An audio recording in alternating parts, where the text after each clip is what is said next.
عملوا الصالحات كانت لهم جنات الفردوس نزلا خالدين فيها لا يبغون عنها حولا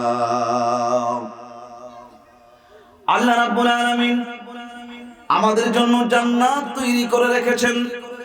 আল্লাহ সুবহানাহু ওয়া তাআলা প্রতিটি মানুষের জন্য জান্নাত তৈরি করে রেখেছেন। ওই মানুষটি তার কর্মফল দিয়ে হয়তো জান্নাতের মালিক হয়ে যাবে, আবার কর্মফলের কারণে সে জান্নাত হারাবে, জাহান্নামে চলে যাবে। এবার বলেন তো, আমরা কি জান্নাতে যেতে চাই নাকি জাহান্নামে যেতে চাই? জোরে কথা বলা লাগবে। জান্নাতে যেতে চান যারা, ডান হাত তুলে দেখান তারা। আল্লাহ, তুমি তোমার এই বান্দাগুলিকে জান্নাতের বাসিন্দা হওয়ার তৌফিক দান করে দাও। জোরে বলেন আমিন। সম্মানিত হাজিরিন, রব্বুল ইজ্জত ওয়াল জালাল আমাদের জন্য জান্নাত তৈরি করে রেখেছেন। এই জান্নাতগুলোতে যাওয়ার জন্য আল্লাহ রাব্বুল আলামিন আমাদেরকে কতগুলো কর্মসূচি দিয়েছেন, নীতিমালা দিয়েছেন। আল্লাহ দেওয়া কর্মসূচি, আল্লাহ রাব্বুল আলামিনের নীতিমালাগুলো যদি আমরা বাস্তবায়ন করতে পারি, আমরা যদি অনুসরণ করতে পারি, তবেই আল্লাহর জান্নাতেও আমরা যেতে পারবো। জোরে বলেন সুবহানাল্লাহ। জান্নাতের স্তর হলো ৮টি, তার মধ্যে সবচাইতে বড় জান্নাত, সবচাইতে নেয়ামতওয়ালা জান্নাত, ওই জান্নাতের নাম হলো জান্নাতুল ফিরদাউস। নেয়ামত রাজির দিক থেকে সবচাইতে দামি জান্নাতের নাম জান্নাতুল ফিরদাউস। বুখারীর বর্ণনা, আল্লাহর নবী সাল্লাল্লাহু আলাইহি ওয়াসাল্লাম বলেছেন, ও আমার উম্মত শোনো, ইদা সাআলতুমুল্লাহুল জান্নাহ, যখন তোমরা আল্লাহর কাছে জান্নাত কামনা করবে, যখন তোমরা আল্লাহ রাব্বুল আলামিনের কাছে জান্নাত কামনা করবে, ফাসআলু জান্নাতুল ফিরদাউস, আল্লাহ রাব্বুল আলামিনের কাছে তখন তোমরা জান্নাতুল ফিরদাউস কামনা করবে, কারণ এই জান্নাত হলো শ্রেষ্ঠতম জান্নাত। 2770 নম্বর হাদিস বুখারীর। নবী করিম সাল্লাল্লাহু আলাইহি ওয়াসাল্লাম আমাদেরকে জান্নাতুল ফিরদাউস চাইতে বলেছেন আল্লাহ রাব্বুল আলামিনের কাছে। সুতরাং আল্লাহর কাছে আমরা কোন জান্নাত চাইব? কথা বলে না, কোন জান্নাত? জান্নাতুল ফিরদাউস চাইব। সম্মানিত হাজিরিন, জান্নাতুল ফিরদাউস এত বড় নাজ ও নেয়ামতওয়ালা জান্নাত। এই জান্নাতের ভিতরে আমাদের নবী রাহমাতুল লিল আলামিন নবী মুহাম্মদুর রাসূলুল্লাহ জান্নাতুল ফিরদাউসে অবস্থান করবেন। প্রতিদিন বিকাল বেলা জান্নাতুল ফিরদাউসের ভিতরে বাজার বসে যাবে। যারা জান্নাতুল ফিরদাউসে যাবে তাদের সাথে প্রতিদিন বিকাল বেলা আমাদের নবী রাহমাতুল লিল আলামিন নবীর সাথে দেখা হয়ে যাবে। এবার বলেন তো, যেই জান্নাতে গেলে নবী মুহাম্মদুর রাসূলুল্লাহ, কলিজার টুকরা নবী মুহাম্মদুর রাসূলুল্লাহর সাথে আমাদের সাক্ষাৎ হয়ে যাবে, দৃশ্যটা কেমন লাগবে, মহব্বতটা কেমন হবে যে নবীকে সামনে থেকে দেখতে পারো। সুতরাং জান্নাত যখন আল্লাহর কাছে চাইবো, জান্নাতুল ফিরদাউস চাইবো। আল্লাহ রাব্বুল আলামিন এবার এই জান্নাতে যাওয়ার জন্য কর্মসূচি বাস্তবায়ন করতে বললেন 2টি। আল্লাহ রাব্বুল আলামিন জান্নাতুল ফিরদাউসের অধিকারী হওয়ার জন্য নীতিমালা দিলেন 2টি। আমার আল্লাহ রাব্বুল আলামিন বললেন, ইন্নাল্লাযীনা আমানু ওয়া আমিলুস সালিহাতি কানাত লাহুম জান্নাতুল ফিরদাউসি নুজুলা। রাব্বুল আলামিন বলেন, যারা ঈমান আনয়ন করেছে আর যারা সৎকর্ম করেছে, যারা ঈমান ঠিক করেছে, আমল ঠিক করেছে, আল্লাহ বললেন তাদের জন্য আমি আল্লাহ রাব্বুল আলামিন জান্নাতুল ফিরদাউস রেডি করে রেখে দিয়েছি। এটা জোরে বলেন না সুবহানাল্লাহ। কর্মসূচি হলো 2টা, একটা হলো ঈমান, 2 নাম্বার হলো আমল। ঈমান ঠিক করা লাগবে, আমল ঠিক করা লাগবে। ঈমানে কোনো ভেজাল রাখা যাবে না, শিরকের গন্ধ রাখা যাবে না, আমলের ভিতরে কোনো বেদাত রাখা যাবে না। এবার একটু আমার দিকে তাকান, বলেন তো আমরা যে ইমানদার দাবি করি আমরা কি ঈমান পেয়েছি নাকি ঈমান এনেছি? জোরে বলেন। আমরা তো ঈমান পেয়েছি ফাও ফাও, যে কেমনে বাবা মুসলমান, দাদা মুসলমান, পরদাদা মুসলমান, বংশ পরস্পরা ইমানদার হয়েছি, মুসলমান হয়েছি, নিজেকে মুসলমান বলে পরিচয় দিতে গর্ববোধ করি, ইমানদার বলে পরিচয় দিতে গর্ববোধ করি। আমরা কিন্তু ঈমান পুঙ্খানুভাবে আমরা এখনো আনতে পারি নাই, এখনো পরিপূর্ণ ইমানদার আমরা হতে পারি নাই। ঈমান এনেছিলেন সাহাবায়ে কেরাম, তাই সাহাবায়ে কেরাম ঈমান রক্ষার জন্য জীবন দিয়ে দিয়েছে, ঈমান দেয় নাই। উত্তপ্ত বালুকা রাশির ভিতরে সাহাবায়ে কেরামকে শুইয়ে দিয়ে বুকের উপরে বড় বড় পাথর চাপা দিয়ে জীবন সাঙ্গ করা হয়েছে, সাহাবায়ে কেরাম ঈমান ছেড়ে দেয় নাই। ছুরিবিদ্ধ করে সাহাবায়ে কেরামকে দুনিয়ার জমিন থেকে বিদায় করা হয়েছে, এরপর ঈমান ছেড়ে দেয় নাই। কিন্তু আমরা ঈমান পেয়েছি ফাও ফাও, তাই আমাদের ঈমান চলে যায় ফাও ফাও। জানলার ভিতর দিয়া যদি 5টা লুঙ্গি আর 10,000 টাকা 2,000 টাকার বান্ডিল ধরা দেওয়া যায়, তাইলে আমরা ঈমান বিক্রি করে ফেলি। কথা বলেন ঠিক কিনা? সম্মানিত হাজিরিন, 2,000 টাকা দিলে আমরা ঈমান বিক্রি করে ফেলি, 5,000 টাকা দিলে আমরা ঈমান বিক্রি করে ফেলি। শুধু কি তাই? এই দেশে যত খ্রিস্টান মিশনারিরা কাজ করে, বড় আফসোস লাগে, বড় কষ্ট লাগে, পরিচয় দিতে মাঝে মাঝে লজ্জা লাগে। বাংলাদেশে যত জেলা আছে তার মধ্যে 2 নম্বরের জেলা হলো বাংলাদেশে ধর্মান্তরিত হওয়ার ক্ষেত্রে 2য় নম্বরের জেলার নাম হলো লালমনিরহাট। পার্বত্য চট্টগ্রাম, খাগড়াছড়ি, ওই এলাকাগুলো তো খ্রিস্টান মিশনারিরা খুব বেশি কাজ করে। হাজার হাজার মুসলমানদেরকে তারা খ্রিস্টান বানিয়ে ফেলেছে। বাংলাদেশের জামালপুর জেলায় হাজার হাজার মুসলমানদেরকে তারা খ্রিস্টান বানিয়ে ফেলেছে। এরপরেই আমাদের জেলা লালমনিরহাট জেলা আছে, যেখানে হাজার হাজার মুসলমান খ্রিস্টান হয়ে গেছে। নাউজুবিল্লাহ। একজন বললেন যে জোরে সবাই বলেন নাউজুবিল্লাহ। শুধুমাত্র একটা টিউবওয়েল দিয়েছে, এক জোড়া গরু দিয়েছে, এক জোড়া ছাগল দিয়েছে, ঈমান বিক্রি করে ফেলেছে, ঈমান হারা হয়ে গেছে। খ্রিস্ট ধর্মে তারা দীক্ষা গ্রহণ করেছে, কনভার্ট হয়ে গেছে। এবার বলেন তো, জীবনের দাম বেশি না ঈমানের দাম বেশি? জোরে বলা লাগবে, জীবনের দাম বেশি না ঈমানের দাম বেশি? সুতরাং খ্রিস্টানদের প্ররোচনায়, কাদিয়ানীদের প্ররোচনায় ঈমান নষ্ট করা যাবে না, ঈমান হারা হওয়া যাবে না। যে মানুষটার ঈমান নাই, আল্লাহ রাব্বুল আলামিনের কাছে ওর 5 পয়সার দাম নাই। এই পৃথিবীতে বড় বড় দেশের যারা সাম্রাজ্যবাদী প্রেসিডেন্ট আছে, প্রধানমন্ত্রী আছে, আমেরিকার বর্তমান প্রধানমন্ত্রী হলো ডোনাল্ড ট্রাম্প। কোনো কিছুর অভাব নাই, বলেন তো আমার আল্লাহর কাছে তার কি 5 পয়সার দাম আছে? জোরে বলেন, 5 পয়সার দাম আছে? কিন্তু আমরা গরিব মানুষ, অসহায়, একদম ছিন্নমূল মানুষ, রাস্তায় পড়ে থাকে, তার নিজস্ব কোনো বাড়ি নাই, গাড়ি নাই, কোনো কিছু নাই, রাস্তায় থাকে, রাস্তায় ঘুমায়, রাস্তায় খায়। ওই মানুষটার ঈমান আছে। আচ্ছা বলেন তো, এই মানুষটার দাম আমার আল্লাহর কাছে আছে না নাই? ঈমান হারা হওয়া যাবে না, ঈমান বিক্রি করা যাবে না। 5,000, 10,000, 50,000 ঈমান বিক্রি করা যাবে না। জীবনের চাইতে যেহেতু ঈমানের দাম বেশি, সুতরাং ঈমান আগে রক্ষা করতে হবে। জীবন যায় যাক, ঈমান হারা হওয়া যাবে না। সুতরাং ঈমান রক্ষার জন্য যদি আমাদের জীবন দিয়ে দিতে হয়, ঈমান রক্ষার জন্য যদি শরীরে তাজা রক্ত জমিনে ঢেলে দিতে হয়, ঈমান রক্ষার জন্য যদি রিমান্ডে যাওয়া লাগে, ঈমান রক্ষার জন্য যদি ফাঁসি কাটতে ঝোলা লাগে, ঈমান রক্ষার জন্য যদি আয়না ঘরেও যাওয়া লাগে, তবু ঈমান রক্ষা করব।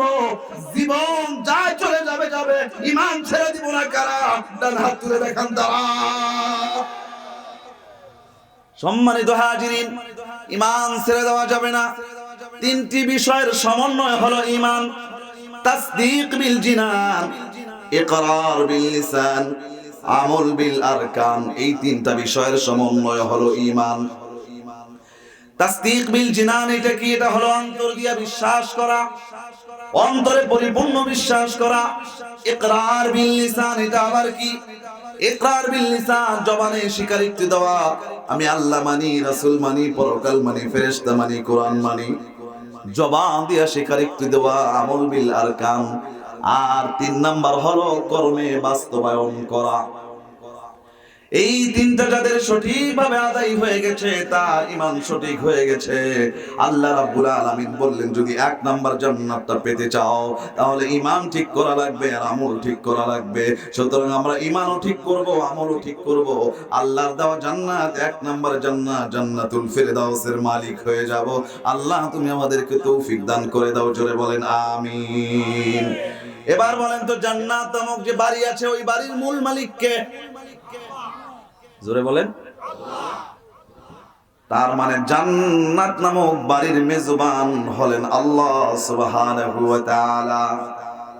এবার বলেন, বাড়িওয়ালাকে কি বলে? মেজবান বলে। বাড়িওয়ালাকে কি বলে? আর বাড়িতে যারা বেড়াতে আসে তাদেরকে কি বলে? জোরে বলুন, আর একটু জোরে। বাড়িওয়ালা হলো মেজবান, বাড়িতে যারা মেহমান হয়ে আসে, বেড়াতে আসে, তারা হলো মেহমান। জান্নাত নামক বাড়ির আসল মেজবান হলো আল্লাহ। আর আমরা যদি জান্নাতে যেতে পারি, আমরা হব আল্লাহর বাড়ির মেহমান। আল্লাহর মেহমান যদি হওয়া যায়, বলেন তো আর কোনো টেনশন আছে, আর কোনো ভয় আছে, আর কোনো অনুশোচনা আছে নাকি ভাই? জোরে বলে আছে। আল্লাহর বাড়ির মেহমান আমরা হতে চাই। এবার আসুন, দুনিয়ায় যদি মানুষের বাড়িতে মানুষ মেহমান হয়, মেহমান যদি দামি হয়, তার জন্য দামি দামি খাবারের ব্যবস্থা হয়ে যায়। আর মেহমান যদি দুর্বল হয়, দামি খাবারের ব্যবস্থা হয় না। একবার কোন রকম খাওয়াইয়া বলে থাকবেন না, যাবেন। আর যদি দামি মেহমান হয়, তার জন্য দামি দামি খাবারের ব্যবস্থা হয়ে যায়। আমার আল্লাহ তার বান্দাকে কত ভালোবাসে, যে তার বান্দাকে আল্লাহ রাব্বুল আলামিন তিনি তার বান্দাকে জান্নাতে দিবেন। আল্লাহ রাব্বুল আলামিন আগের থেকেই জান্নাতকে সজ্জিত করে রেখেছেন। আগের থেকেই জান্নাতের ভিতরে হাজারো নিয়ামত দ্বারা আল্লাহ রাব্বুল আলামিন পরিপূর্ণ করে রেখেছেন। একটু জোরে মহব্বতে বলেন না সুবহানাল্লাহ। আচ্ছা বলেন তো, দুনিয়া যদি দামি মেহমান হয়, 2 দিন 3 দিন 4 দিনের বেশি থাকলে যারা মেজবান বাড়িওয়ালা, একটু বলেন তো বিরক্ত হয় কি হয় না? একটু জোরে বলেন, বিরক্ত হয় কি হয় না? শুধু বিরক্ত হয়। এখন সরাসরি প্রকাশ করতে না পেরে তারা কি করে? স্বামী স্ত্রী 2 জন মিলে ঝগড়া লাগিয়ে দেয়। স্বামী স্ত্রী 2 জন মিলে প্লেট থেকে এরকম প্লেট ফেলে দেয়, মগ ফেলে দেয়, গ্লাস ফেলে দেয়। বুঝাতে চায়, মেহমান তোমার আর এখানে থাকার দরকার নাই, তুমি চলে যাও। জোরে বলেন ঠিক কিনা? তো আল্লাহ রাব্বুল আলামিন কেমন মেজবান? আল্লাহ সুবহানাহু ওয়া তাআলা পরের আয়াতে বললেন, খালিদিনা ফিহা লা ইয়াবগুনা আনহা হিওয়ালা। আল্লাহ রাব্বুল আলামিন এমন বাড়িওয়ালা, এমন মেজবান, আল্লাহ কোনদিন বিরক্ত হবেন না। আল্লাহ কোনদিন মেহমানের উপরে রাগ হবেন না। বরং মেহমান আল্লাহর বাড়িতে যতদিন থাকবে, আল্লাহ তত বেশি খুশি হয়ে যাবে। আল্লাহ কোনোদিনও বলবেন না যাও, চলে যাও। এমন আরামদায়ক জায়গা যখন কেউ পেয়ে যাবে, তখন সেও আর কোনোদিন ওই জায়গা থেকে বের হতে চাইবে না। আল্লাহর পক্ষ থেকেও বের করে দেওয়া হবে না। জান্নাতে যারা যাবে তারা কোনোদিনও বের হতে চাবে না। সুবহানাল্লাহ কোন না কেন? আর একটু জোরে মহব্বতে বলেন সুবহানাল্লাহ। এবার বলেন, দুনিয়াতেও আমার আল্লাহর একটা বাড়ি আছে না নাই? জোরে বলেন, নাম কি তার? হ্যাঁ, মসজিদ। জোরে বলেন কি? মসজিদ হলো এই ঘরের মেজবান হলো আমার আল্লাহ। আর মসজিদে যারা মুসল্লি হয়ে যায়, ওরা হলো আল্লাহর ঘরের মেহমান। বান্দা মসজিদে যতক্ষণ অবস্থান করে, ওই বান্দার উপর আল্লাহর কুদরতি রহমত নাজিল হতে থাকে। আর আল্লাহ তাআলা ওই বান্দার উপরে তত বেশি খুশি হয়ে যায়। মসজিদে যেই বান্দা যতক্ষণ অবস্থান করে, ওই বান্দার উপর আল্লাহ তত বেশি খুশি হয়ে যায়। এই হলো আমাদের মেজবান আল্লাহ তাআলা। এমন মেজবানের বাড়িতে বেশি বেশি যাওয়া দরকার আছে না নাই? জোরে বলেন ভাই, বেশি বেশি যাওয়া দরকার আছে না নাই? এই যে ঠান্ডা চলে শুরু হয়ে গেছে, শীতকাল, এই ঠান্ডার জন্য আল্লাহ নবী সাল্লাল্লাহু আলাইহি ওয়াসাল্লাম স্পেশাল হাদিস বলে দিয়েছেন। নবীজি বলেছেন, মান সাল্লাল বারদাইনি দাখালাল জান্নাহ। আমার নবী বলেছেন দুই ঠান্ডার নামাজ যারা পড়ে সরাসরি আল্লাহর জান্নাতের ভিতরে চলে যায়। সুবহানাল্লাহ বলেন, জোরে কোন সুবহানাল্লাহ। এই দুই ঠান্ডার নামাজ বলতে কোন কোন নামাজ? এক হলো ঈশার নামাজ, আর এক হলো ফজরের নামাজ। এবার বলেন তো ঠান্ডার দিনে ঈশার নামাজে ফজর নামাজে মুসল্লির সংখ্যা কম না বেশি? একটু জোরে বলেন, কম না বেশি?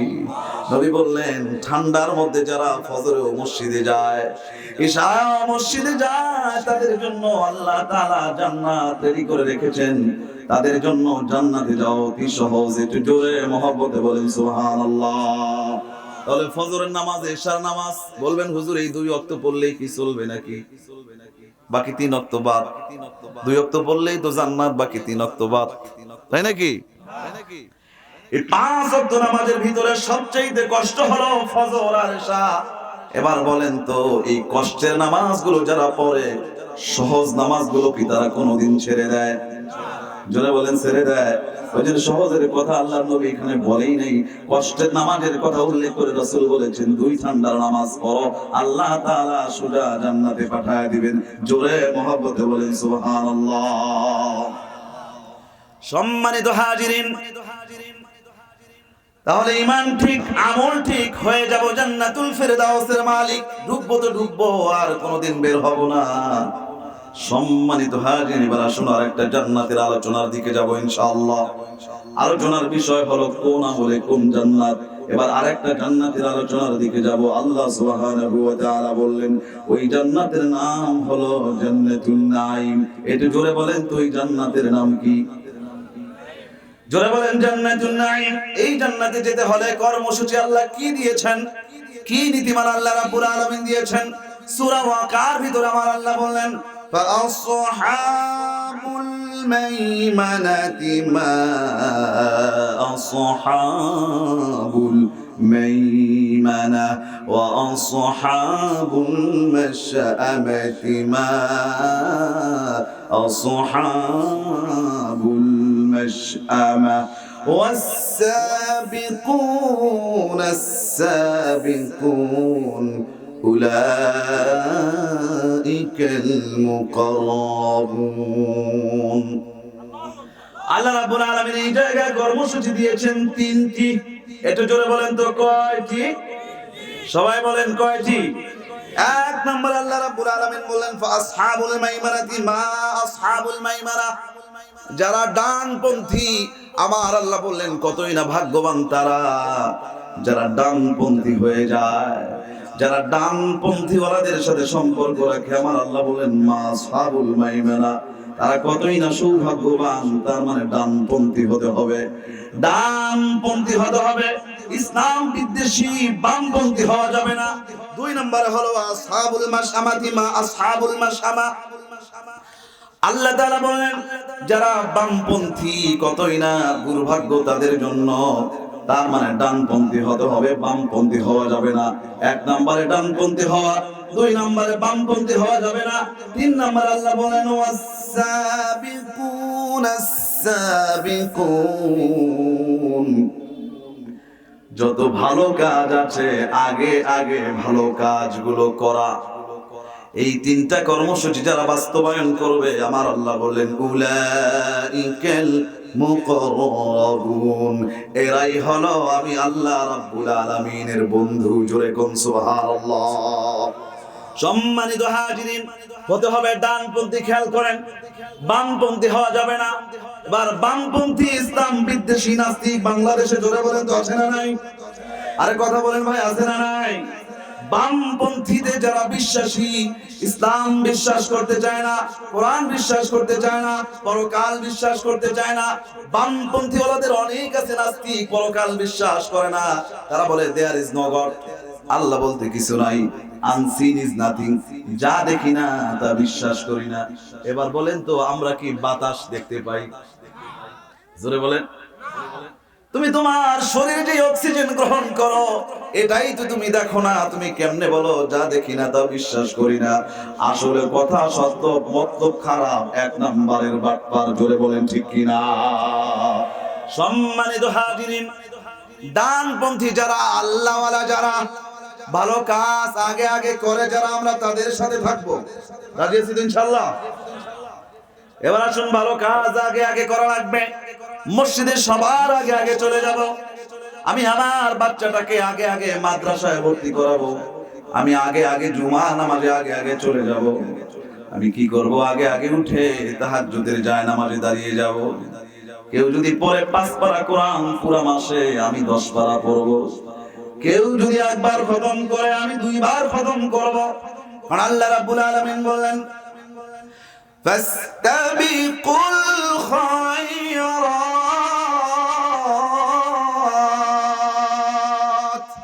আল্লাহ সুবহানাহু ওয়া তাআলা বলেন, ভালো কাজে তোমরা প্রতিযোগিতায় অংশগ্রহণ করো। নামাজে কে আগে যাবা, এটা প্রতিযোগিতায় লিপ্ত হয়ে যাও। কে কত পারা কোরআন তেলাওয়াত করবা, এটা নিয়ে তোমরা প্রতিযোগিতা করো। আমরা ভালো কাজে কেউ প্রতিযোগিতা করি না।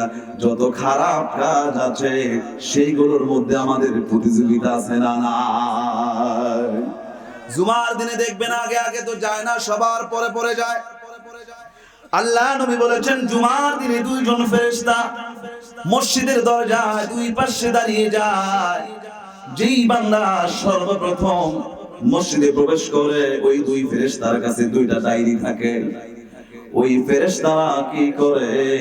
ওই ফেরেশতারা যেই বান্দা সর্বপ্রথম মসজিদে প্রবেশ করে, তার আমলনামায় একটা উট আল্লাহ রাস্তায় কুরবানি করলে যেই সওয়াব হবে, তার সমপরিমাণ সওয়াব ওই ডায়েরির ভিতরে তারা ডায়েরি করে ফেলে। জোরে বলেন সুবহানাল্লাহ। তাহলে মসজিদে যাব আগে আগে, আসবো পরে পরে। তো আমাদের পুরা উল্টা। আমরা যাই কখন? যখন ইমাম সাহেব ওই যে খুতবা হাতে নিয়ে দাঁড়িয়ে যখন আরবি শুরু করে দেয়, আরবি খুতবা বলা শুরু করে, তখন আস্তে করে ঢুকি। আবার ইমাম সাহেব যখন সালাম ফিরায়, দেখবেন মুসল্লি সুন্নত নাই, বের হওয়া শুরু হয়ে যায়। আচ্ছা বলেন তো, এই জাতীয় মুসল্লি এই এলাকায় একটাও নাই? আচ্ছা বলেন তো, এবার আমি বলি, মসজিদে যদি ইমাম সাহেব, খতিব সাহেব 5 মিনিট বক্তব্য বেশি দিয়ে দেয়, 2 মিনিট যদি বেশি হয়ে যায়, 6 মিনিট যদি বেশি হয়ে যায়, কিছু মুসল্লি আছে ইমামকে আক্রমণ করে, খতিবকে কটাক্ষ করে। এই জাতীয় মুসল্লি আছে না নাই? একটু জোরে বলেন ভাই, এই জাতীয় মুসল্লি আছে না নাই? সম্মানিত হাজিরিন, এই গত কয়েকদিন আগে মাহফিল মঞ্চে বক্তা ইসকনের বিরুদ্ধে কথা বলায়, ওই এলাকার ইমাম ছিল, ইমামের মাধ্যমে বক্তা দাওয়াত দিয়েছে, এখনো ইমামকে ধরে মুসল্লি পিটিয়েছে। জোরে কোন তো সুবহানাল্লাহ। এখন যে ইমামকে পিটালো, বলেন তো ওটারে ধইরা ওরে ইচ্ছা মতো শাস্তি দেওয়া দরকার আছে না নাই? জোরে বলেন, আছে না নাই? স্বাধীন দেশে যদি স্বাধীনভাবে কথা বলা না যায়, তাহলে স্বাধীন দেশের দামটা কই থাকলো? কথা বলেন ঠিক কিনা? মসজিদে যারা ইমামের উপর আক্রমণ করে, ইমামকে কটাক্ষ করে কথা বলে, 2-5 মিনিট বেশি হয়ে গেলে কোন লোকগুলার সমস্যা হয় জানেন? যারা বেশি বেশি বিড়ি খায়, ওর 5 মিনিট বেশি হয়ে গেলে বিড়ি খাওয়ার টাইম পার হয়ে যায়, মাথা বিড়বিড় শুরু করে। এই জাতীয় লোকগুলা ইমামের উপরে আক্রমণ করে। জোরে কোন ঠিক কিনা? আল্লাহ ওদেরকে হেদায়েত দান করুন। হ্যাঁ, জোরে কোন আমিন। সম্মানিত হাজিরিন, তাহলে মসজিদে যাব আগে আগে, আর আসবো পরে পরে। মসজিদের কথা যখন আসলোই, যেই সমস্ত সভাপতি, সেক্রেটারি, ক্যাশিয়ার, মসজিদ ম্যানেজিং কমিটির দায়িত্বশীল, এরা ইমাম, এরপরে মুয়াজ্জিন, খতিব, এদের উপরে যদি আক্রমণ করে কথা বলে, অপমান করে কথা বলে, তুচ্ছ-তাচ্ছিল্য করে কথা বলে, আল্লাহর আইনে এরা সবাই হলো অপরাধী। কারণ আমার আল্লাহ তাআলা সভাপতির দায়িত্ব কি, সেক্রেটারির দায়িত্ব কি, ক্যাশিয়ারের দায়িত্ব কি, সব বলে দিয়েছেন। আপনি মনে করেছেন আপনি সভাপতি, আপনার দায়িত্ব বুঝি ইমামকে শাসানো, মুয়াজ্জিনকে শাসানো? না না না, আপনি সেক্রেটারি, আপনি মনে করেছেন আপনার দায়িত্ব মনে হয় যে মসজিদ ঝাড়ু ঠিক হয় না, এই জন্য ইমামকে বকা দেওয়া। আজকে একটা পোস্ট দেখলাম, ইমাম মসজিদ ঝাড়ু দেয় না, এই জন্য সভাপতি সাহেব তার উপরে আক্রমণ করেছেন। সম্মানিত হাজিরিন, ইমামকে অপমান করা সভাপতি সেক্রেটারি কেশিয়ারের দায়িত্ব নয়। তাহলে সভাপতি সেক্রেটারির কাজ কি? আমার আল্লাহ বলছেন, ওয়াহিদিনা ইলা ইব্রাহিম ওয়া ইসমাঈল আন তাহহিরা বাইতিয়া লিত-তাইফিনা ওয়াল-আকিফিনা ওয়ার-রুক্কাইস সুজুদ। এখানে যারা সভাপতি আছেন, সেক্রেটারি আছেন, ক্যাশিয়ার আছেন, মসজিদ ম্যানেজিং কমিটির সদস্যবৃন্দ আছেন, এক্সট্রিমলি সরি। রাগ করে কোনো লাভ নাই, মনে কষ্ট নিয়ে কোনো লাভ নাই, কারণ কথাটা আমি মোল্লার না। জোরে বলেন তো, আমি মোল্লা নাকি আল্লাহর? জোরে কোন কথা কি, আমি মোল্লা নাকি আমার আল্লাহ? আল্লাহ তাআলা বললেন, ও সভাপতি, ও সেক্রেটারি, কাবাঘর যখন নির্মাণ হয়ে গেল, কাবাঘরের প্রধান দায়িত্বশীল হলো ইব্রাহিম আলাইহিস সালাম, তিনি হলেন সভাপতি, আর তেনার ছেলে ইসমাইল তিনি হলেন সেক্রেটারি।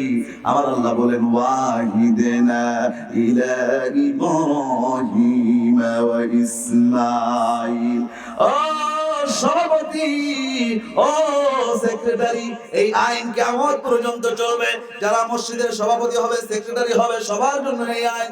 কি আইন দিলেন আল্লাহ তাআলা?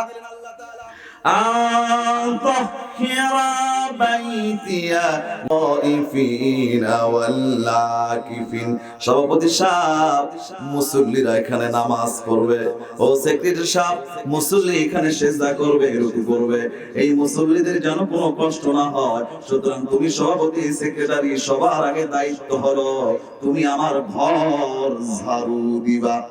আইন কার? একটু জোরে বলেন, আইন কার?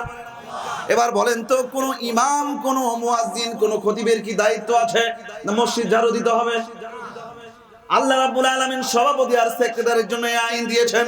কোন ইমাম মসজিদ ঝাড়ু দিবে না, কোন মুয়াজ্জিন মসজিদ ঝাড়ু দিবে না। টাকা দিয়ে খাদেম যদি রাখেন সেটা ভিন্ন হিসাব, কিন্তু দায়িত্ব হলো মসজিদ ঝাড়ু দেওয়ার। 1 নম্বরের দায়িত্ব হলো সভাপতি, 2 নম্বরের দায়িত্ব হলো সেক্রেটারি, 3 নম্বরের দায়িত্ব হলো ক্যাশিয়ার। আর মসজিদ ম্যানেজিং কমিটিতে যারা আছে ওদের দায়িত্ব হলো মসজিদের টয়লেট পরিষ্কার করা, মসজিদের উজুখানা পরিষ্কার করা, মসজিদের টয়লেট গ্লাস এগুলো পরিষ্কার করা। জোরে বলেন ঠিক কিনা? ইমাম মুয়াজ্জিনের কি দায়িত্ব? রাগ করলে কিছু করার নাই, কারণ আইন দিয়েছেন কে? জোরে বলেন, আইন দিয়েছেন কে? এবার বলেন, সভাপতি হয়ে সেক্রেটারি হয়ে মসজিদ যদি ঝাড়ু দেয়, সম্মান কি কমে যাবে নাকি? যারা বলেন সম্মান কমবে নাকি? সম্মান তো কমবে না, বরং সভাপতি যদি মসজিদ ঝাড়ু দেয়, সেক্রেটারি যদি মসজিদ ঝাড়ু দেয়, আল্লাহ তাআলা তাদের অন্তর থেকে অহংকার একবারে সাফ করে দিবেন। তাদের অন্তরে যত ময়লা আছে আমার আল্লাহ নিজে পরিষ্কার করে দিবেন। জোরে বলেন সুবহানাল্লাহ। সভাপতি, সেক্রেটারি, ম্যানেজিং কমিটির দায়িত্বশীল বৃন্দ যদি মসজিদের খেদমত করে, তাদের সম্মান কমবে না, বরং সম্মান বাড়াবেন যিনি। জোরে বলেন তিনি কে? জোরে বলেন না তিনি কে? কিন্তু আমরা মসজিদের কাজ করতে চাই না, শুধু ইমাম, মুয়াজ্জিন, খতিবের উপরে আক্রমণ। আল্লাহ এই জাতীয় মানুষ যারা আছে তাদের সবাইকে হিদায়াত করে দাও, সহি বুঝ দান করে দাও। জোরে বলেন আমিন। সম্মানিত হাজিরিন, কোন কথা থেকে কোন কথায় গেলাম? আল্লাহ রাব্বুল আলামিন বললেন যারা ডানপন্থী, 1 নাম্বার বামপন্থী হয় না। এই জায়গায় অনেক কথা আছে, আলোচনা বাড়ি হয়ে যাবে, অনেক কথা চলে আসবে। আবার এই জায়গায় ডানপন্থী আর বামপন্থীর আলোচনা করতে গেলে বাংলাদেশের রাজনীতি একবারে খুলে খুলে বলা লাগবে, আমি আর ওইদিকে যাব না। সম্মানিত হাজিরিন, হতে হবে ডানপন্থী, বামপন্থী হওয়া যাবে না। আর ভালো কাজগুলো আগে আগে করতে হবে। আল্লাহ বলেন যারা ডানপন্থী, বামপন্থী নয়, ভালো কাজ আগে করে, ওরা হলো আমি আল্লাহর বন্ধু। আর আমি আল্লাহর বন্ধু যখন হয়ে গেছে, বন্ধুকে একটা উপহার দিব, বন্ধুকে একটা পুরস্কার দিব। সেই পুরস্কারটার নাম হলো জান্নাতুন নাঈম। জোরে জোরে বলেন সুবহানাল্লাহ। জান্নাতুন নাঈম এটা আবার কেমন জান্নাত? এই জান্নাতের কিছু বর্ণনা আল্লাহ রাব্বুল আলামিন এই জায়গায় দিয়েছেন। আলা সুরুরিম মাওদুনা, এই যে কাঠের চেয়ারে আমরা এখানে বসেছি, আল্লাহ রাব্বুল আলামিন বললেন জান্নাতুন নাঈম হলো এমন এক জান্নাত, যেই জান্নাতের ভিতরে যত সোফা সেট থাকবে সবগুলো স্বর্ণ দ্বারা তৈরি, সোনা দিয়ে তৈরি। জোরে জোরে বলেন সুবহানাল্লাহ। স্বর্ণের একটা আংটি তো বউকে উপহার দেওয়ার মতো আমাদের সামর্থ্য নাই। আর আপনি যদি জান্নাতে যেতে পারেন, আল্লাহ রাব্বুল ইজ্জাত ওয়াল জালাল আপনার যত ফার্নিচার সবগুলো দিব স্বর্ণ দিয়ে বানায় দিবেন। এই জোরে কোন সুবহানাল্লাহ। সব ফার্নিচার আল্লাহ রাব্বুল আলামিন আপনাকে স্বর্ণ দিয়ে বানায় দিবেন। এরপরে কি হবে? মুত্তাকিইনা আলাইহা মুতাকাবিলিন, স্বামী আর স্ত্রী সামনাসামনি বসবে। সোফা সেটে একজন হেলান দিয়ে বসবে এদিকে, আর একজন সামনে হেলান দিয়ে বসবে। জান্নাতি স্বামী আর স্ত্রী, জান্নাতি বর আর বউ গল্প করবে, আরামের গল্প করবে, ভালোবাসার গল্প করবে, মহব্বতের গল্প করবে। এমন সময় আল্লাহ রাব্বুল আলামিন জান্নাতি সেবক, জান্নাতি সেবিকা তাদের সামনে পাঠায় দিবেন। আমার আল্লাহ বলেন আতুফু আলাইহিম উইলদানুম মুখাল্লাদুন। আল্লাহ রাব্বুল আলামিন বলেন এই জান্নাতের ভিতরে চির যৌবনা, চির কিশোর সেবক, খাদেম আর খাদেম আল্লাহ রাব্বুল আলামিন দান করবেন। ওরা কি করবে? বারবার পানের পাত্র নিয়ে আসবে, পাত্রের মধ্যে পান থাকবে, আর থাকবে শরবত, বিভিন্ন ফলের শরবত থাকবে, শরাব থাকবে। এইগুলো আনবে আর বলবে ম্যাডাম এই যে পান খাবেন নাকি ম্যাডাম? বলবে ও স্যার এই যে দেখেন কত সুন্দর সুন্দর শরবত, কমলা লেবুর শরবত, আঙ্গুরের শরবত। বারবার তারা আসবে, পান পাত্র নিয়ে আসবে আর শরবত নিয়ে আসবে, আর বলবে ও ম্যাডাম এই যে পান আছে শরবত আছে কোনটা লাগে খান। ও স্যার এই যে পান শরবত কোনটা আছে খান। দেখবেন বড় বড় রিসোর্টের ভিতরে এই কাপল যারা তারা যায়, এই যে হেলান দিয়ে বসে, আর সেই জায়গার বয় যারা আছে তারা দামি দামি খাবার সামনে নিয়ে আসে। জান্নাতের ভিতরে জান্নাতি সেবক দ্বারা আল্লাহ রাব্বুল আলামিন আমাদেরকে আপ্যায়ন করাবেন। ধরে বলেন সুবহানাল্লাহ। লা ইউসাদ্দাউনা আনহা ওয়ালা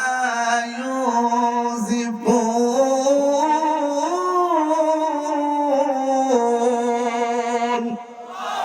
দুনিয়ায় মদ খেলে মানুষ মাতাল হয়ে যায়, মদ খেলে তার বিকারগ্রস্ত হয়ে যায়, মাথা ঠিক থাকে না। মদ খেয়ে আধা পাগলা হয়ে এলোমেলো হয়ে কথাবার্তা সংলগ্ন হয়ে যায়। বাড়িতে যখন আসে তখন আর বউ কোনটা চিনতে পারে না, মেয়ে কোনটা চিনতে পারে না, মা কোনটা চিনতেও পারে না। এই জন্য যারা মদ খায়, যেই বাড়িতে একজন মদখোর আছে ওই বাড়িতে যে কত বড় জাহান্নাম তারাই ভালো করে জানে। মদ যখন খায় মাথা নষ্ট হয়ে যায়, মাথা নষ্ট হয়ে গেলে বাড়িতে এসে বউকে বলে মা, মাকে বলে বউ। জোরে কোন এই জাতীয় সমস্যা আছে না নাই? জোরে বলেন আছে না নাই? মেয়ে কোনটা চিনতে পারে না। আর আল্লাহ বলবেন জান্নাতের মধ্যে তোমরা জান্নাতি মদ খাবা। লা ইউসাদ্দাউনা আনহা ওয়ালা ইউজিফুন। জীবনে আল্লাহর পথে আসো, দুনিয়ার সব পাপাচার ছেড়ে দাও। ও যুবতী বোন, জান্নাতে যদি যেতে চাও দুনিয়ার সব অপকর্ম, অন্যায়, অশ্লীলতা ছেড়ে দাও, আল্লাহর পথে চলে আসো, পর্দায় চলে আসো। আল্লাহ রাব্বুল আলামিন আমাদের জন্য কত বড় নাজ ও নেয়ামত ওয়ালা জান্নাত তৈরি করে রেখেছেন। এরপরে রাত আমার আল্লাহ সুবহানাহু ওয়া তাআলা বললেন ওয়া লাহমি তায়রিম মিম্মা ইশতাহুন। পাখির আলোচনা গেল, আল্লাহ বলেন ওয়া ফাকিহাতিন মিম্মা ইয়াতাখায়্যারুন। আল্লাহ রাব্বুল আলামিন বলেন জান্নাতের মধ্যে বিভিন্ন রকমের সুস্বাদু ফল আল্লাহ রাব্বুল আলামিন ব্যবস্থা করে রেখেছেন। একটু জবান খুলে বলেন না সুবহানাল্লাহ। সম্মানিত হাজিরিন, আমাদের সিজন ছাড়া কিন্তু ফল পাওয়া যায় না। যখন যেই সিজন, ঠিক সেই সিজনের সেই ফল পাওয়া যায়, অন্য সময় ওটা পাওয়া যায় না। সিজন ছাড়া ফল পাওয়া যায় না। কিন্তু জান্নাত এমন এক জান্নাত, আপনাকে আল্লাহ রাব্বুল আলামিন সিজনাল ফল দান করবেন। সিজন নাই, তারপর ওই জাতীয় ফল আল্লাহ রাব্বুল আলামিন আমাদেরকে দান করে দিবেন। জোরে জোরে মহব্বতে বলেন সুবহানাল্লাহ। সম্মানিত উপস্থিতি, জান্নাতের ফলের বৃক্ষগুলো, জান্নাতের গাছগুলো, ফলের গাছগুলোর মধ্যে ফল ঝুলে থাকবে। আপনি শুয়ে আছেন, আপনার মনে যদি ফল খেতে মন চায়, একাকি ফল নিচে নেমে চলে আসবে, একবার আপনার মুখের সামনে চলে আসবে। আপনি বসা অবস্থায় আছেন, ফল আপনার মুখে চলে আসবে। আপনি দাঁড়ানো অবস্থায় আছেন, ফল আপনার মুখে চলে আসবে। হাত দিয়ে পেরে মুখে নিয়ে খেতে হবে এমনটাও নয়, একাকি ফল আপনার কন্ডিশন অনুযায়ী ফল আপনার মুখের সামনে চলে আসবে। এটা জোরে মহব্বতে বলেন সুবহানাল্লাহ। আর জান্নাতীরা যখন জান্নাতের ওই ফলের সামনে গিয়া একটা আপেল ছিলতে থাকবে, একটা কমলা ছিলতে থাকবে, এটা আপেল যখন ছিলতে থাকবে, কমলা যখন ছিলতে থাকবে, কি কুদরতি কারিশমা! আপেলটা যখন হাতের সামনে জান্নাতি নিবে, আমার আল্লাহ তাআলা ওই আপেলের ভিতরে তার জান্নাতি নায়িকার ছবি উঠায়া দিবে। এই যুবকরা আরো আস্তে কও সুবহানাল্লাহ, জোরে মহব্বতে বলো না সুবহানাল্লাহ। জান্নাতের ওই ইনটেক নায়িকা যদি পেতে চাও, দুনিয়ার পরকিয়া ছেড়ে দাও, দুনিয়ার অশ্লীল প্রেম ভালোবাসা ছেড়ে দাও। জান্নাতে যদি ইনটেক তুমি নায়িকা পেতে চাও, সম্মানিত হাজিরিন, আল্লাহ সুবহানাহু ওয়া তাআলা এরপরে নায়িকার কথা বললেন, ওয়াহুরুন ঈন।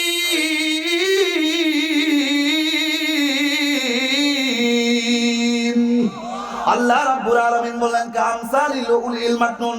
জান্নাতে আল্লাহ তোমাকে যেই বউ দিবে, যেই নায়িকা দিবে, যেই গার্লফ্রেন্ড আল্লাহ রাব্বুল আলামিন তোমাকে জান্নাতের মধ্যে দিবেন, সম্মানিত হাজিরিন, ওইটা কেমন হবে?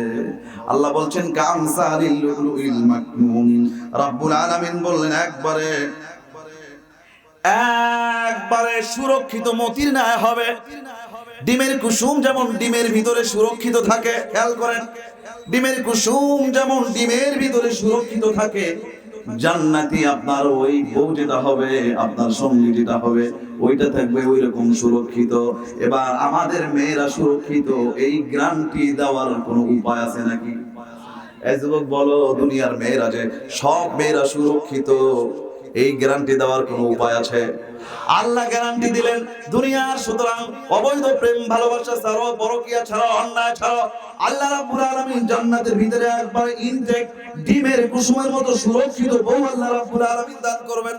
জোরে মহব্বতে কয় না সুবহানাল্লাহ? আর একটু জোরে বলেন সুবহানাল্লাহ।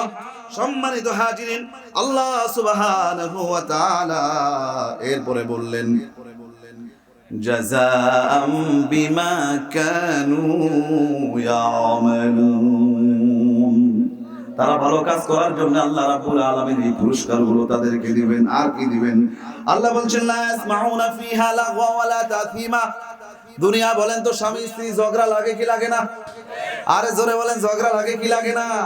যত বড় দরবেশ হোক, যত বড় হুজুর হোক, যত বড় এমপি আর মন্ত্রী হোক, বউয়ের কাছে 5 পয়সার দাম নাই। বউয়ের সাথে খুনসুটি, একটু ঝগড়া ঝাঁটি, জোরে বলেন তো মনোমালিন্য হয় কি হয় না?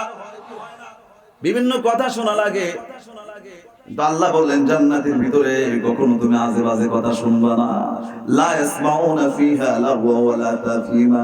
কোনদিন আজে বাজে কথা শুনবা না, কোনদিন তোমাকে কেউ বকাও দিবে না। জোরে কয় না সুবহানাল্লাহ। সম্মানিত হাজিরিন, আল্লাহ সুবহানাহু ওয়া তাআলা বললেন, ফি সিদরিম মাখদুদি ওয়া তালহিম মাদুদ।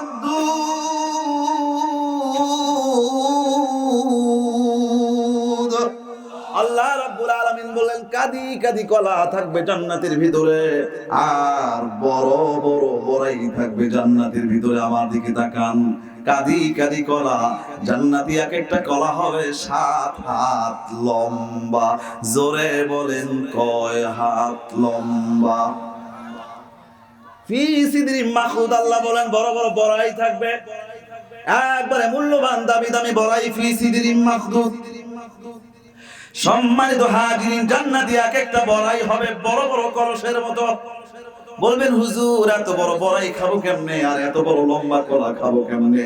জান্নাতি মানুষটার এই ছোট্ট 3.5 হাত বডি থাকবে না। জান্নাতি এক একটা মানুষকে আল্লাহ রাব্বুল আলামিন 60 হাত লম্বা বানিয়ে দিবেন। জোরে কয় না সুবহানাল্লাহ। সম্মানিত হাজিরিন, কলসের মতো বড় বড়াই, এত বড় মানুষ মুখে দিলে টেরি পাবে না। ওটা কোনো বিষয়ই না। একবারে কত সুস্বাদুযুক্ত ফল, কত সুস্বাদু যুক্ত আঙ্গুর আল্লাহ রাব্বুল আলামিন আমাদেরকে দান করবেন। এবার জান্নাতি ফলগুলো আপনি যতবার কামড় দিবেন ততবার আলাদা আলাদা মজা আল্লাহ রাব্বুল আলামিন দান করবেন। প্রত্যেকটা কামড়ে আলাদা আলাদা মজা দান করবেন। যিনি জবান খুলে বলেন তো তিনি কে? আর একটু জোরে বলেন তিনি কে? দুনিয়ার একটা আপেলের ভিতরে আলাদা কোনো স্বাদ নাই, পুরোটাই একরকম। দুনিয়ার একটা কলা পুরোটাই একরকম, কিন্তু জান্নাতি কলা আপনি যতবার মুখে কামড় দিবেন ততবার আলাদা আলাদা মজা আল্লাহ রাব্বুল আলামিন দান করবেন। এবার জান্নাতি স্বামী স্ত্রীর প্রেম ভালোবাসা, তাদের দুইজন একত্রিত হওয়া, দুইজনের এই কথাগুলো যদি বলি, এগুলো বললে রাত শেষ হয়ে যাবে। কিন্তু আমিও বলার এখানে পরিবেশ আছে, কিন্তু আমি বলতে পারবো না। স্বামী স্ত্রীর মহব্বত ভালোবাসা, তাদের মিলিত হওয়ার যে বিষয়গুলো আছে, এইগুলো বলতে আমিও পারবো না। সম্মানিত হাজিরিন, আমরা আল্লাহর জান্নাতে যেতে চাই, ডানপন্থী হতে চাই, বামপন্থী হতে চাই না, আর ভালো কাজ আগে আগে করতে চাই। এতক্ষণ যে নিয়ামতগুলোর কথা বলা হলো, এই নিয়ামত বিশিষ্ট জান্নাত, জান্নাতুন নাঈম আল্লাহ রাব্বুল আলামিন আমাদেরকে দান করবেন। একটু জোরে মহব্বতে বলেন সুবহানাল্লাহ। এবার আসুন আমি আর একটা জান্নাতের আলোচনার দিকে যাব। আল্লাহ রাব্বুল আলামিন সূরা নামের ভিতরে বললেন, ওয়া হাদা সিরাতু রাব্বিকা মুস্তাকিমা ক্বাদ ফাসসালাল আয়াতি লিকাওমি ইয়াযাক্কারুন। আল্লাহ রাব্বুল আলামিনের পর আরেকটা জান্নাতের কথা বলেন। ওই জান্নাতের নাম হলো দারুস সালাম। মুখস্থ করেন জান্নাতের নাম কি? সবাই বলেন কি নাম? ওই জান্নাতের নাম হলো দারুস সালাম, শান্তির ঘর, নিরাপত্তার ঘর। এই জান্নাতে যেতে হলে আল্লাহ কর্মসূচি দিয়েছেন কয়টা? আল্লাহ রাব্বুল আলামিন এই জান্নাতে যাবার জন্য নীতিমালার কর্মসূচি দিয়েছেন দুইটা। একটু জোরে বলেন তো কয়টা? আরো জোরে বলেন কয়টা? আল্লাহ বলেন ওয়াহাদা সিরাতু রাব্বিকা মুস্তাকিমা, এটাই হলো আমি আল্লাহ রাব্বুল আলামিনের সঠিক রাস্তা। এক নম্বরে হলো আল্লাহর দেওয়া সঠিক রাস্তা, সিরাতে মুস্তাকিমের পথে জীবন পরিচালিত করতে হবে। খেয়াল করেন, আল্লাহর দেওয়া যে জান্নাতে যাওয়ার সহজ সরল পথ, ওইটার নাম হলো সিরাতে মুস্তাকিম। ওই পথে জীবন পরিচালিত করতে হবে। এই পথ কোন পথ? আল্লাহ রাব্বুল আলামিন যত বিধান আমাদেরকে মানার জন্য দিয়েছেন সেইগুলো মানা, আর যেগুলো করতে নিষেধ করেছেন সেইগুলো ছেড়ে দেওয়া। এই আল্লাহ দেওয়া জান্নাতে যাওয়ার পথ সিরাতে মুস্তাকিমের পথে জীবন পরিচালিত করতে হবে। এই জন্য আমরা সূরা ফাতিহার মধ্যে বারবার ওই দোয়া করি, পড়েন ইহদিনাস সিরাতাল মুস্তাকিম। আমার সাথে জোরে মহব্বতে পড়েন, একদম জবান বন্ধ রাখবেন না, পড়েন ইহদিনাস সিরাতাল মুস্তাকিম। আল্লাহকে বারবার দৈনিক 32 বার বলি। জোরে বলেন তো কতবার? ফরজ 17 রাকাত, সুন্নাত বেদের মিলে 32 রাকাত নামাজ আমরা আদায় করি। দৈনিক 32 বার আল্লাহকে বলি, আল্লাহ আমাকে তুমি সরল সঠিক পথ দেখাও, যে পথে চললে জান্নাতে তাড়াতাড়ি যাওয়া যাবে, ওই পথে আমাকে দেখাও, ওই পথে আমাকে পরিচালিত করো। পড়েন আবার ইহদিনাস সিরাতাল মুস্তাকিম।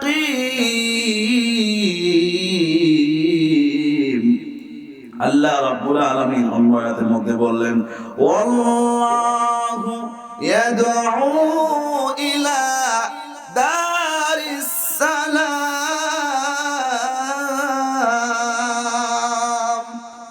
আল্লাহ রাব্বুল আলামিন সঠিক পথে পরিচালিত হতে বললেন, আবার এই জন্য দোয়া শিখালেন। আমার আল্লাহ রাব্বুল আলামিন আবার বললেন, ও আমার বান্দারা, আমি আল্লাহ নিজেই তোমাদেরকে ডাকি, আসো আসো দারুস সালামের দিকে আসো, শান্তির ঘরের দিকে আসো, নিরাপত্তার ঘরের দিকে আসো। আমার আল্লাহ নিজে এভাবে ডাকে। দুনিয়ার কোনো মা তার সন্তানকে এত আদর করে ডাকে না, দুনিয়ার কোনো বাবা তার সন্তানকে এত আদর করে ডাকে না। মা তার সন্তানকে যতটুকু ভালোবাসে, আমার আল্লাহ রাব্বুল আলামিন তার বান্দাকে মায়ের থেকে আরো লক্ষ কোটি গুণ বেশি ভালোবাসে। জোরে বলেন সুবহানাল্লাহ।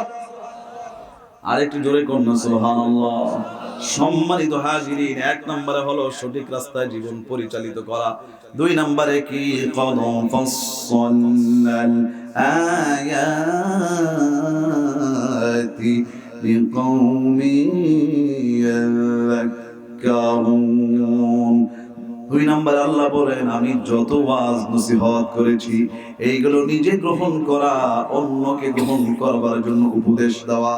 খেয়াল করেন, নিজে ওয়াজ করা, আবার ওয়াজ করা, ওয়াজ গ্রহণ করা, উভয় মিলে ভালো কাজ করা, আল্লাহর দেওয়া বিধানগুলো উভয় মিলে মেনে নেওয়া, আল্লাহ যেগুলো করতে নিষেধ করেছেন উভয় মিলে ছেড়ে দেওয়া। এই দুইটা কাজ যারা করবে, আমার আল্লাহ বললেন লাহুম দারুস সালাম, তাদের জন্য আমি আল্লাহ রাব্বুল আলামিন শান্তির ঘর, নিরাপত্তার ঘর, রহমতের ঘর রেডি করে রেখেছি। ওয়া হুয়া ওয়ালিয়ুহুম বিমা কানু ইয়ামালুন। আর আমার আল্লাহ বললেন, যারা সিরাতে মুস্তাকিমের পথে জীবন পরিচালিত করবে, ওয়াজ নিজে গ্রহণ করবে, অন্যকে ওয়াজ গ্রহণ করবার জন্য বলবে, তাহলে আল্লাহ বলেন তাদের জন্য আমি আল্লাহ রাব্বুল আলামিনের কাছে আছে নিরাপত্তার ঘর, শান্তির ঘর।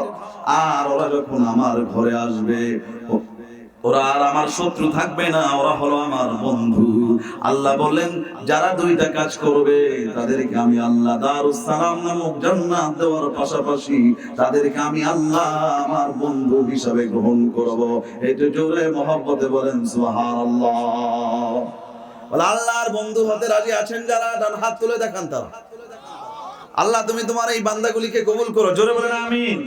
আবার বলেন তো, দুনিয়ায় বন্ধুর সাথে বন্ধুর খুব ভালোবাসা, খুব গলায় গলায় প্রীত, গলায় গলায় মহব্বত, তারপরও মাঝে মাঝে বন্ধুর সাথে বন্ধুর কম বেশি হলে বন্ধু দিয়া গুলি করে কি করে না? একটু জোরে বলেন, করে কি করে না? কঠিন বন্ধুত্ব, বন্ধু ছাড়া বন্ধুর ঘুম হয় না, খাওয়া হয় না, একজন আরেকজনের সাথে দেখা না করলে ঘুমাতেই পারে না।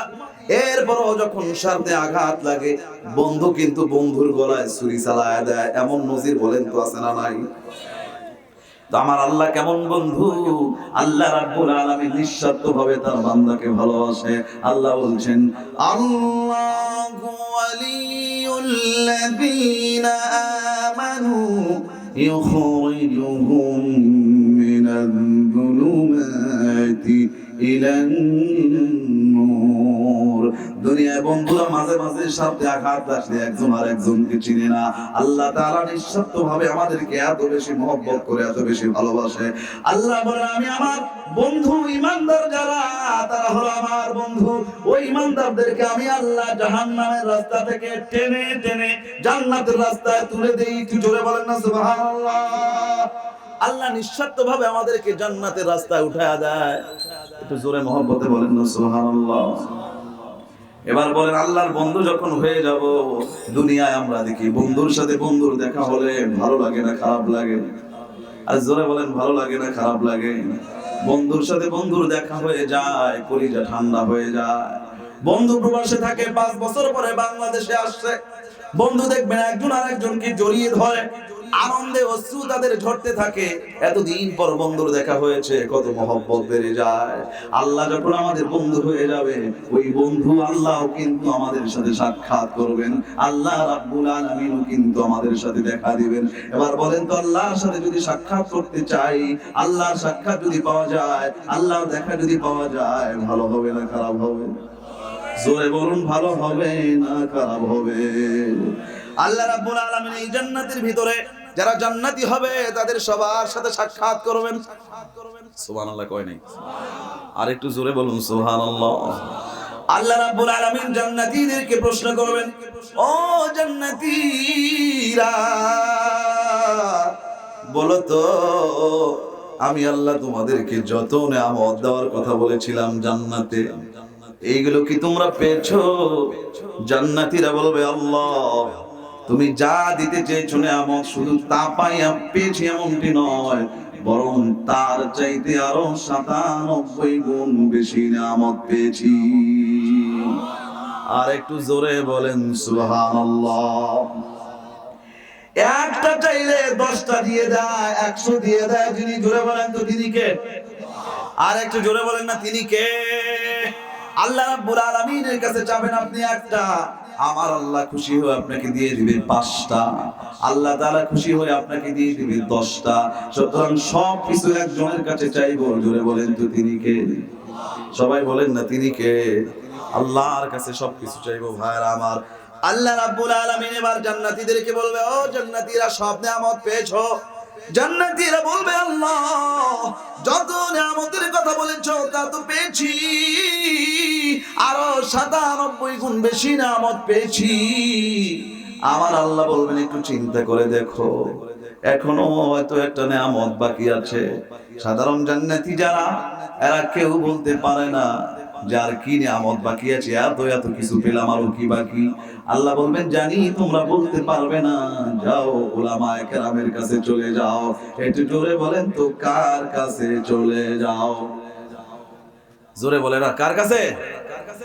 আল্লাহ রাব্বুল আলামিন বলবেন, যাও তোমরা উলামায়ে কেরামের কাছে চলে যাও। উলামায়ে কেরামকে জিজ্ঞেস করো, তারা বলে দিতে পারবে জান্নাতের সবচেয়ে বড় নিয়ামত কোনটা। দুনিয়াতেও আমার আল্লাহ তাআলা আমাদেরকে আদেশ করেছেন, ফাসআলু আহলা যিকরি কুনতুম লা তা'লামুন। আমার আল্লাহ রাব্বুল আলামিন বললেন, হে দুনিয়ার মানুষ, তোমরা যা জানো না আলেমের কাছ থেকে তা জেনে নাও। আইনটা কার? জোরে বলেন, আইন কার? বউয়ের সাথে ঝগড়া লাগছে, ঝগড়ায় জোড়া রাগের চোটে তালাক দিয়ে দিছে। এমন তালাক দিয়ে দেয়, বউকে দিছে, বউর মাকেও দিছে, শাশুড়িওকে দিছে, 14 গোষ্ঠী সহ তালাক দিয়ে দেয়। এমন যুবক মনে হয় এলাকায় একটাও নেই। একটু জোরে বলেন না ভাই, আছে না নাই? এখন বলেন তো, যুবক বিপদে পড়া কার কাছে যায়? কথা বলে না, কার কাছে যায়? আল্লাহ রাব্বুল আলামিন ইশারা করবেন, দুনিয়ায় তোমরা বিপদে পড়লে যে উলামায়ে কেরামের কাছে যেতে, জান্নাতের বড় নিয়ামতটা নেওয়ার জন্য, আজও তোমরা সেই উলামায়ে কেরামের কাছে চলে যাও। সম্মানিত হাজিরিন, আলেমদের ব্যাপারে আল্লাহ বলেন, আলেমরা হলো বুদ্ধিমান, আলেমরা কখনো নির্বোধ হতে পারে না। আল্লাহ বলছেন, ওয়া তিলকাল আমসালু নাদরিবুহা লিন-নাস। আল্লাহ বলেন, আমি মানব জাতির জন্য অনেকগুলো উদাহরণ, এক্সাম্পল কোরআনুল কারীমের মধ্যে বর্ণনা করেছি। ওয়া মা ইয়াকিলুহা ইল্লাল আলিমুন। এই উদাহরণগুলো কেউ বুঝে না। আল্লাহ বলেন, দেখেন আল্লাহর ভাষা, ওয়া মা ইয়াকিলুহা ইল্লাল আলিমুন। কোরআনে যত উদাহরণ আল্লাহ সেট করেছেন, যত এক্সাম্পল আল্লাহ তাআলা সেট করেছেন, যত মিসাল সেট করেছেন, আল্লাহ বলেন এগুলো কেউ বুঝে না, কিন্তু শুধু বুঝে উলামায়ে কেরাম। ওয়া মা ইয়াকিলুহা ইল্লাল আলিমুন। আল্লাহ ছাড়া, এই উলামায়ে কেরাম ছাড়া এইগুলো আর কেউ বোঝে না। তাহলে বলেন তো, আলেমদের দাম কম না বেশি? জোরে বলেন। এই মাঝখান দিয়ে একটা কথা বলে নেই, তাহলে বলেন তো, সন্তান যদি আলেম হয় ভালো হবে না খারাপ হবে? জোরে বলেন, আলেম হলে ভালো হবে না খারাপ হবে? আলেম বানাতে হলে মনে হয় শুধু কেজি স্কুলে ভর্তি করালে আলেম হয়ে যাবে। তাহলে কই ভর্তি করান লাগবে? এই যে মাদ্রাসা আছে, সন্তান মাদ্রাসায় দিতে রাজি আছেন না নাই? একটু জোরে বলেন ভাই, সন্তান মাদ্রাসায় দিতে রাজি আছেন না নাই? আল্লাহ আমাদের সন্তানগুলোকে হাফেজ আলেম হওয়ার তৌফিক দান করে দাও। জবান খুলে বলুন আমিন। সাধারণ জান্নাতীরা উলামায়ে কেরামের কাছে চলে যাবে। উলামায়ে কেরামকে গিয়ে বলবে, ও উলামায়ে কেরাম, দুনিয়া যখন মাসলাগত সমস্যা হতো আপনাদের কাছে যেতাম, নামাজে ভুল হয়ে গেলে আপনাদের কাছে যেতাম, পারিবারিক সমস্যা হলে আপনাদের কাছে যেতাম। আজও আমরা জান্নাতের বড় নিয়ামতটা নিতে চাই, এই জন্য আর কারো কাছে যাই নাই, আপনার কাছে এসেছি, আপনাদের কাছে এসেছি। একটু জোরে মহব্বতে বলেন না সুবহানাল্লাহ। একটু জোরে তাকবীর দিবেন, লিল্লাহে তাকবীর। আরো জোরে মহব্বতে, লিল্লাহে তাকবীর। প্রধান বক্তার আগমন। আরে জোরে, মাহফিলের পক্ষ থেকে, সভাপতির পক্ষ থেকে, প্রধান অতিথির পক্ষ থেকে আরিফ বিল্লাহ ভাইয়ের আগমন। লিল্লাহে তাকবীর। কষ্ট পেয়েছেন কেউ? দোয়া চাই, মাফ চাই। আসসালামু আলাইকুম ওয়া রাহমাতুল্লাহি ওয়া বারাকাতুহু। আমি তো জায়গায় সম্মানিত উপস্থিতি, বক্তা দেখলে জায়গায় বেরো